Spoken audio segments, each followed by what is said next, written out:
রে মদিনায় মন কোরআন যারে নাজিল হয়েছিল সপ্তম আসমানে। পৃথিবীতে এই কোরআন এসেছে এবং তখনকার যুগে কোরআনের যে সাহাবীদের হাতের লেখা যে কোরআনের আয়াত কীভাবে সংগ্রহ করতো, পাথরে লেখা হতো, পাতায় লেখা হতো।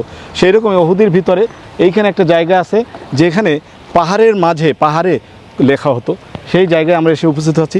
আমরা এসে দেখাবো সেই কোরআনের আয়াত এবং বিভিন্ন আয়াত এবং বিভিন্ন দোয়া এইখানে লেখা আছে, সাহাবীদের হাতের লেখা, তাবেঈনদের হাতের লেখা, তাবেঈনদের হাতের লেখা।